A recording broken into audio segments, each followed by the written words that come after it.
Okay. So you definitely have plenty of space in this one. Okay. Now, do we like the idea more of an indoor ceremony or Indoor. outdoor? Indoor, okay. Mhm. Perfect. So let's go this way first and then we'll come back around.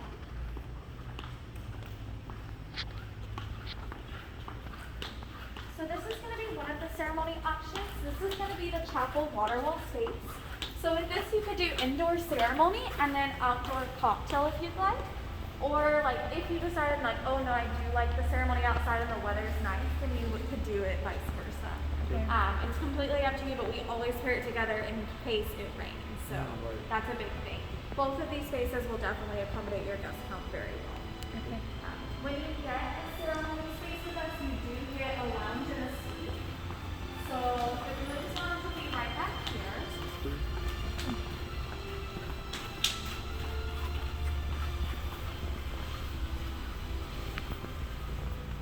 This is for the guys. You get a couch, TV, beer bottle opener. We'll provide the beer, wine, champagne for both suite and lounge, and we'll do a little fruit and cheese display as well, so you have something to snack on during this time. Okay. Cool. And the ladies. For the ladies, they're gonna be right over here.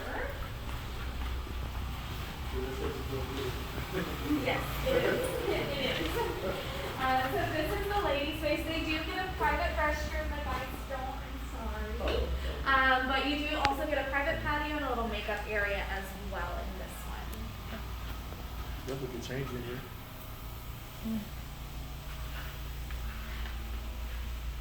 Okay.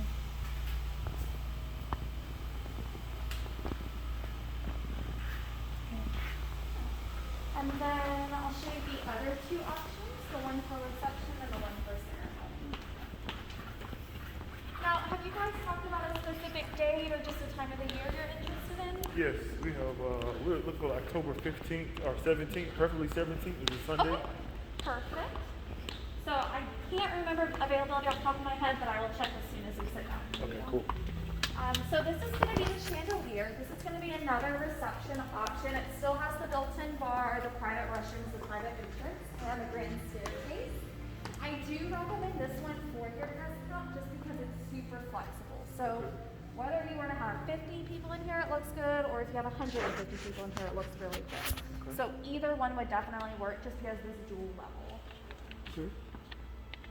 So those doors over there would be shut, and then we put up sound barrier doors as well. DJ typically goes under the staircase, and then here's your dance floor. A lot of times we'll put the bride room right in front of the fireplace, or if you like the idea of a traditional head table, we can run it the length underneath the balcony as well, and those doors will be shut. Okay. When you come to our venue, you do get a seated meal or be the Candela, which is right back here.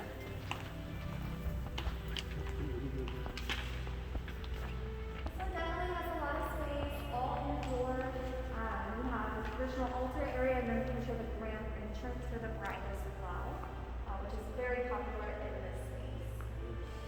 Take your time down them stairs. We can start here in the middle, at the top, the bottom, whichever the preference is. And you said they have like a changing room each. Yes. Okay. So this one back here, so the reception rooms don't have the ceremony spaces too. So if you were to go with this ceremony space, the groom's hall is going to be here down the stairs. And then right back there, it looks like most of my lights are off today, so it's not as bright, but it gets brighter. Oh yeah, you gotta conserve the energy. Yes. It's a big place. Takes a lot. And then this out here is going to be the courtyard that serves as entrance as well as cocktail.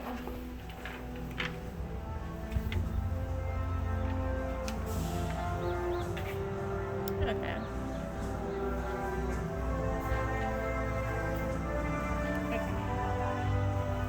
We have to do all of the trimming with the trees.